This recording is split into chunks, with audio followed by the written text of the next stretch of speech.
안녕하십니까. 신인견의 쿠팡TV 시큐리티 뉴스입니다. 자, 오늘도 아주 중요한 안보 이슈 알려드리도록 하겠습니다. 특히 러시아에서 2차 대전을 승리한 전승절, 독일이 항복한 날이죠. 5월 9일을 기해서 러시아 전역에서 열병식을 하는데, 그걸 지금까지 쭉 해왔던 연례 행사예요. 그런데 올해도 안 할 수 없어서 했는데, 정말 굴욕적인 장면, 치욕적인 장면, 재개할 수 없는 러시아의 민낯을 그대로 보여준 황당한 치욕적인 열병식 모습 보여드리도록 하겠습니다. 그리고 우리가 아주 참조해야 할, 또 우리와 뭔가 데자뷰 보는 듯한 이런 어떤 나라 이야기, 친중하다가 망한 나라입니다.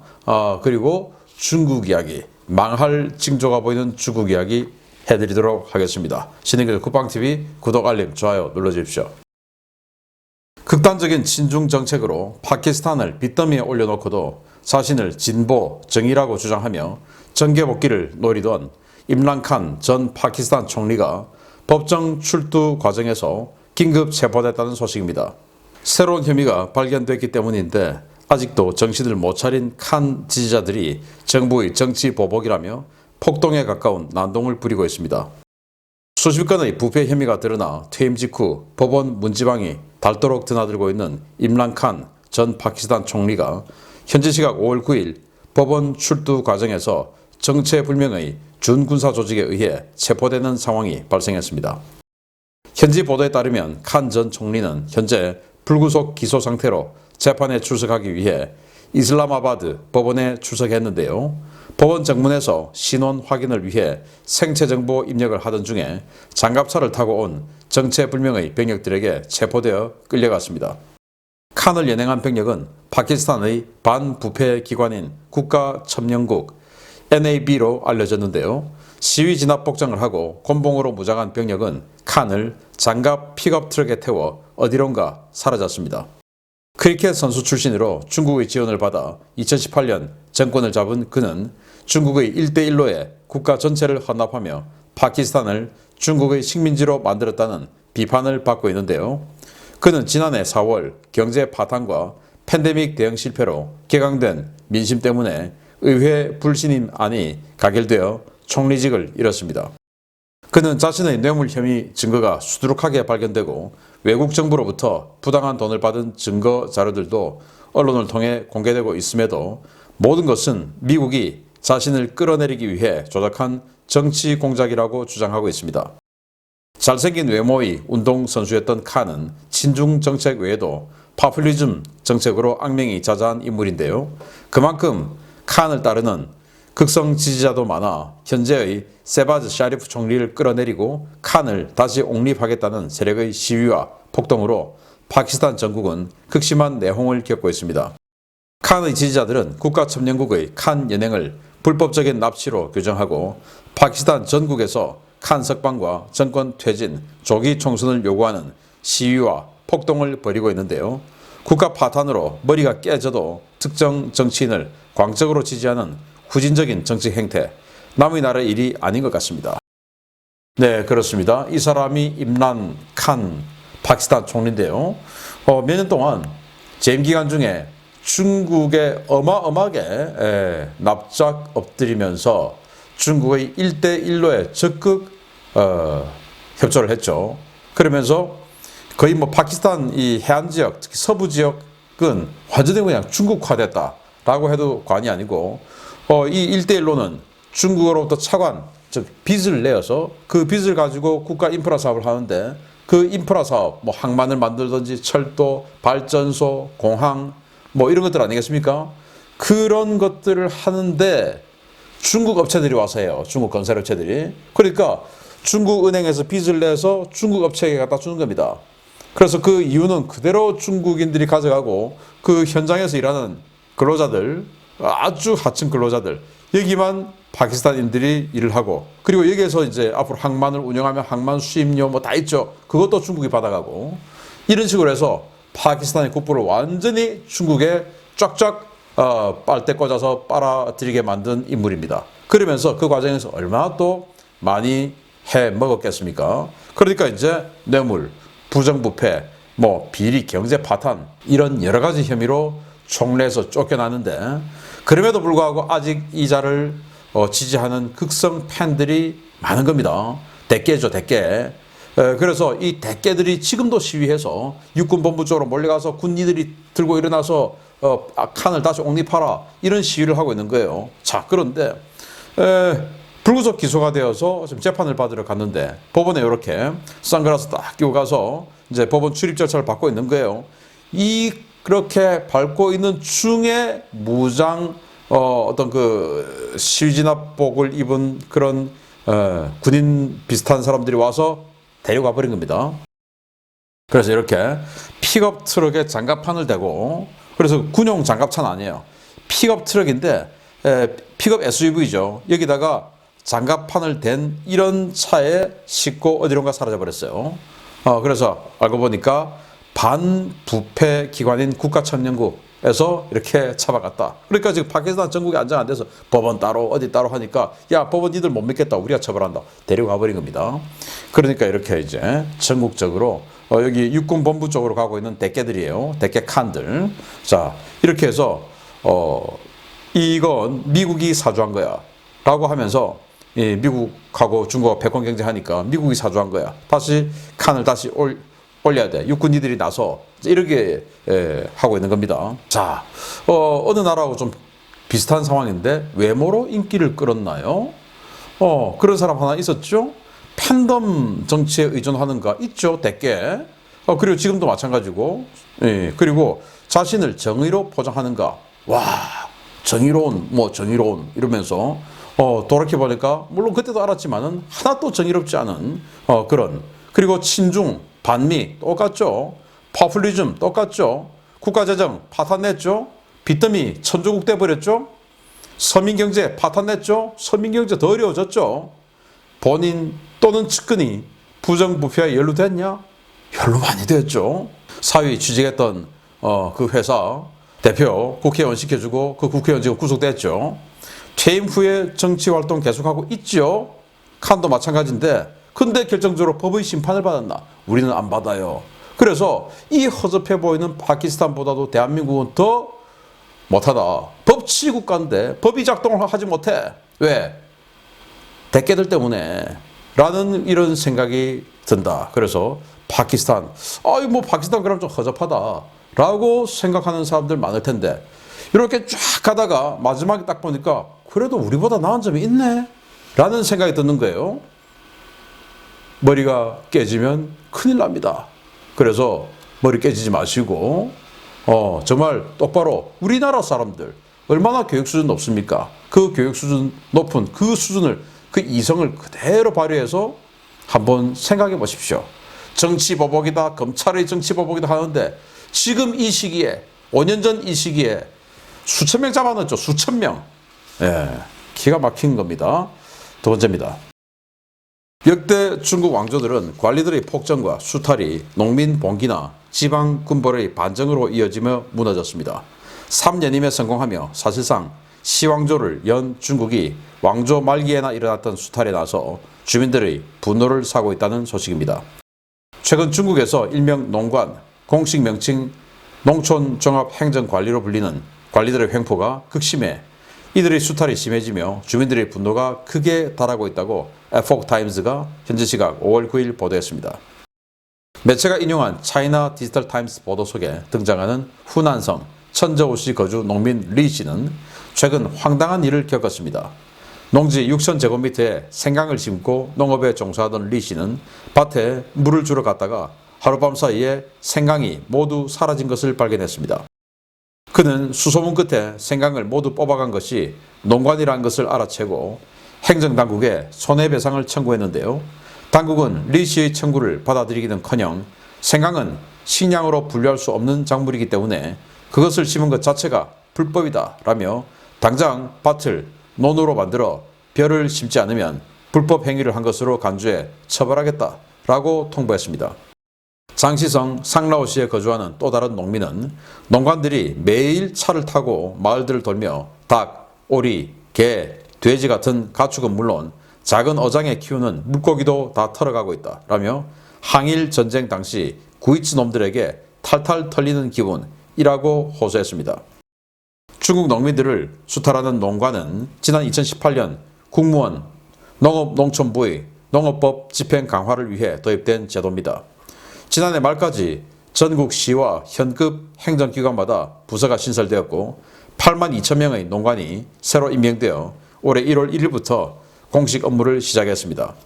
이들의 직함은 농관이지만 전투복을 입고 폭동 진화병 곤봉과 방패로 무장한 채 전국의 농촌을 수탈하고 있는데요. 홍콩대 명예교수인 쉬청강 미국 스탠퍼드대 후보연구소 방문연구원은 이 농관의 역할을 두 가지라고 소개했습니다. 첫 번째 임무는 극심한 경제난으로 도시에서 일자리를 잃고 고향 농촌으로 돌아간 농민공 감시이고, 두 번째 임무는 전쟁이 발발할 경우에 대비해 식량을 최대한 생산하고 비축하는 것입니다. 문제는 이러한 농관의 역할이 사실상 왕조시대의 탐관오리와 다를 바 없다는 것인데요. 왕조 말기에 항상 나타났던 관리들의 극심한 수탈이 벌어지고 있는 21세기 중국, 과연 그 체제가 얼마나 오래 갈지 지켜봐야겠습니다. 네, 중국 역사 보면 항상 말기에는 도적대들이 극심했죠. 왜 도적대들이 극심하냐? 농사 지어봐야 탐관오리들이 다 뺏어가고, 그래서 먹을 것도 없고, 있으면 자식 팔아서 살아야 되는 상황이고, 그럴 바야 산에 들어가서 지나가는 사람 털어먹고 산다 해서 도적대 되고, 그 도적대 규모가 커져가지고 그 도적대들이 난을 일으키고 이렇게 해서 왕조가 뒤집어지고 이랬던 연속이 중국의 역사 아니겠습니까? 그게 지금 21세기 시왕조에서 벌어지고 있다라는 거예요. 자, 여기 전투복 입은 이 사람들이 농관인데 이 농촌 행정 관리예요. 이 사람들이 전투복을 왜 입고 있습니까? 저 또 방패를 들고 있어요, 방패를. 왜냐? 이제, 여기도 방패 들고 있죠. 예, 짱돌 들고, 강목 들고, 자기 농작물 지키려고 농민들이 어떻게 나올지 모르니까 방패 들고 진압하러 간 겁니다. 야, 다 엎어, 다 가져와. 이렇게. 이런 식으로 포크레인으로 그냥, 굴삭기로 떠가버립니다. 이거 왜 이러냐? 야, 벼 심어, 벼. 벼를 심어야지. 아까 말했던 그 리시, 생강은 농작물 아닙니까? 음식에 생강 안 넣어 먹습니까? 생강 농사하는 사람도 있고, 벼 농사하는 사람도 있고, 양파 농사하는 사람도 있고, 이렇게 해야 우리가 골고루 음식 먹는 거죠. 근데 생강 심었어. 생강 다 가져와. 다 가져갔어. 그리고는 벼 안 심어서 너 잡아갈 거야. 그리고는 이렇게 쥐어받고, 말한 대로 쥐어받고, 이게 지금 21세기 중국에서 벌어지고 있는 일입니다. 공무원이 농민을 이런 식으로 대하고 있다는 겁니다. 이 사진 한 장으로만 봐도 관리가 시민을 대하는 태도, 마음 자세가 어떤 곳이 중국이라는 거 알 수 있지 않겠습니까? 우리나라 이렇게 되겠습니까? 이건 시민을 대하는 관리의 이런 태도로 인해서 또 시민은 관리를 두려워하는 이런 태도로 인해서 서로 간에 이제 불신이 생기고 신뢰가 안 생기겠죠. 이게 무너지는 징조가 아니냐. 계속 지켜본다면 우리 세대에 중국이 큰 변화를 일으킬 수 있는 걸 우리가 볼 수 있겠습니다. 자, 또 하나 무너지고 있는 여기 확실한 징후 보도록 하겠습니다. 러시아입니다. 블라디미르 푸틴 러시아 대통령이 현지 시각으로 5월 9일 모스크바 붉은 광장에서 전승절 행사를 열었습니다. 전황 악화와 심각한 재정 적자, 무엇보다 열병식에서 보여줄 무기가 없어 전승절 행사 개최가 어려울 것이라는 예상이 많았는데, 막상 뚜껑을 열어보니 당초 예상했던 것보다 더 충격적인 내용이 펼쳐졌습니다. 러시아가 현지 시각 5월 9일 오전 모스크바 붉은 광장에서 전승절 기념 행사를 갖고, 이번 행사를 계기로 우크라이나 특수군사작전을 본격적인 전쟁으로 규정했습니다. 블라디미르 푸틴 러시아 대통령은 우리의 조국을 상대로 한 진짜 전쟁이 시작되었다 라며, 러시아의 적들은 우리의 붕괴를 바라고 우리를 파괴하려 한다 라고 성토하며 처음으로 전쟁이라는 표현을 사용했습니다. 그는 러시아는 국제 테러리즘을 물리쳤고 돈바스 국민을 지켰으며 우리의 안보도 지킬 것이라며 문명이 결정적인 전환점에 섰다. 지구상 대다수의 사람들처럼 우리도 평화와 자유, 안정의 미래를 바란다 라는 궤변을 늘어놓았습니다. 푸틴 대통령이 개전 이후 처음으로 전쟁이라는 표현을 사용한 것에 대해 러시아 안팎에서는 이번 연설을 계기로 공식적인 전시체제 선포와 계엄령 시행이 이루어질 것이라는 관측이 쏟아지고 있는데요. 문제는 전시체제가 선포되더라도 달라지는 것은 없을 것이라는 사실입니다. 러시아는 이번 우크라이나 전쟁을 통해 대부분의 전차와 장갑차를 잃고 재래식 군사력의 붕괴 위기에 처해 있는데요. 방산과 군납 사업에서의 비리도 극심해 전시체제를 선포하더라도 전장에 보낼 전차와 장갑차를 마련할 수 없는 상황입니다. 실제로 이번 열병식에서는 열병 종대 선두에 섰던 T-34 전차 한 대를 제외하면 단 한 대의 전차도 등장하지 않았습니다. 열병 종대를 구성한 차량들은 러시아판 장갑 험빈 가즈 티그르 10여 대, 트럭형 보병 수송 장갑차인 ZSTS와 우랄 타이푼, 카마즈 타이푼 각 10여 대, 미사일 탑재 여부가 확인되지 않은 이스칸데르 미사일 발사 차량 6대, S-400 미사일 발사 차량 4대, 야르스 대륙간 탄도미사일 발사 차량 3대, BTR-80 장갑차 1대가 전부였습니다. 이는 지난해 5월 열병식에 T-14 아르마타와 T-80 BVM 등의 전차가 등장했던 것과 극명한 대조를 이루는데요. 대부분의 전차와 장갑차, 야포가 사라진 이번 열병식은 러시아의 재래식 장비 손실이 얼마나 심각한지를 보여주는 것이라는 평가가 쏟아지고 있습니다. 더 놀라운 것은 이번 열병식에 모인 장비들은 전국 각 도시에서 개별적으로 진행하던 열병식을 모두 취소하고 싹싹 긁어 모아 투입한 것이라는 점인데요. 도대체 전투 손실이 얼마나 심하고 방산 비리가 얼마나 심하면 전차와 장갑차의 씨가 이렇게 마를 수 있는지 정말 기가 막힐 따름입니다. 네, 푸틴 대통령 표정 안 좋죠. 뭐 좋을 리가 없습니다. 야, 이거 해야 되냐? 안 할 수도 없고, 그동안 쭉 해왔는데 안 할 수도 없고 해야 되냐 하는 이런 안타까운 생각이 들겠죠. 굴욕이죠, 굴욕. 이 뒤에 있는 이 사람들, 젊은 군인들 표정도 썩은 표정들입니다. 왜냐? 야, 보십시오. 이 열병 종대가 들어오는데 뭐 이렇게 보면 뭐야 이거 잘 모르는 사람들이 보면 야, 그래도 뭐 초록색 뭔가가 잔뜩 들어오니까 뭐 좀 있어 보이나? 라고 생각할 수 있는데 이 앞에 선두에 있는 이 전차 6.25 때 서울에 들어왔던 바로 그 T-34 전차입니다. 2차 대전 때 독일하고 싸웠던 바로 그 T-34 전차예요. 이거 단 한 대, 딱 한 대. 이거 뭐 행렬로 오는 것도 아니고 한 대. 그리고 뒤에 우리 한국에도 지금 뭐 소형 전술 차량 있지 않습니까? 그 소형 전술 차량 한 10여 대. 그리고 그 뒤에 또 중형 전술 차량 트럭들이죠. 이런 것만 들어와요. 자, T-34 전차 한 대. 기가 막힙니다. 소형 전술 차량. 이게 다예요. 그래서 이 장비 열병 행렬이 불과 2분 30초 만에 끝났어요. 열병식이라고 하면 모름지기 자신들의 무력을 과시하고 해야 되는데 과시할 무력이 없어요. 왜? 우크라이나가 다 깨졌으니까. 그리고 지금 우크라이나 대공산다고 하니까 거기서 빼올 수도 없어요. 지금 뭐 몇 대 빼왔다가 뚫리면 큰일 나니까 빼올 수도 없어요. 작년은 했죠. 그래도 작년 5월에 이제 그때 마리오폴에서 전투가 벌어지고 바흐무트 전투 막 이제 생기고 그 시기인데 그래도 그때는 여유가 있어서 했죠. 그런데 1년 사이에 다 박살나 버렸습니다. 그래서 지금 이런 타이푼 트럭 이거 10여 대. 뭐 이게 뭐 장갑차로 보이십니까? 그건 트럭입니다. 트럭. 그리고는 이제 뒤에 이스칸데르 미사일 발사 차량이 6대 들어왔는데 이 발사 차량에 작년 같은 경우에는 뚜껑을 열고 미사일 보여줬어요. 지금 뚜껑 닫아서 안에 미사일이 있는지 없는지 알 길도 없습니다. 제가 봤을 때 없으니까 뚜껑 닫았겠죠. 그리고 S-400 발사 차량 뭐 이거 뿐이에요. 그리고는 끝입니다. 이 뒤에 마지막에 따라가는 이 장갑차 세대 이거는 지금 개발 중인 장갑차입니다. 아직 뭐 실전 배치 안 됐고 현재 개발 중인 부메랑이라고 하는 차량형 장갑차예요. 이것뿐이에요. 끝. 그래서 뭐 푸틴이 24시간 풀가동 체제로 돌려. 그래서 전장에 당장 420대의 전차를 지급해주고 그리고 단기간 내에 러시아군에 1500대의 전차를 지급해줘 라고 했는데 그거 다 어디 갔냐. 전차가 정말로 풀 가동돼서 전차가 그렇게 쏟아지고 있다면 잠시 여기 한 10대라도 좀 스테이 했다가 열병식은 참가하고 전장에 보내면 되죠. 그거 없다 이겁니다. 공장에서 나온 전차 없고 현장에는 더 없고 하다 보니까 T-34 전차 단 한 대. 이럴 거면 안 해야 되는데 안 할 수도 없고 정말 굴욕이죠. 그런데 여기에서 이제 전쟁이 시작됐다. 이렇게 얘기를 합니다.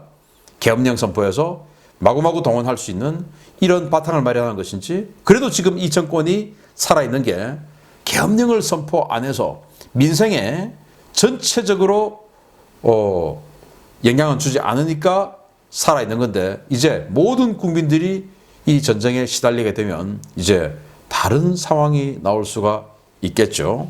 그러면서 자기네들이 돈바스를 지켜줬다 라고 이야기를 하는데 정말 기가 찰 노릇이고, 자기네들이 평화와 자유를 원한다. 웃기는 소리죠.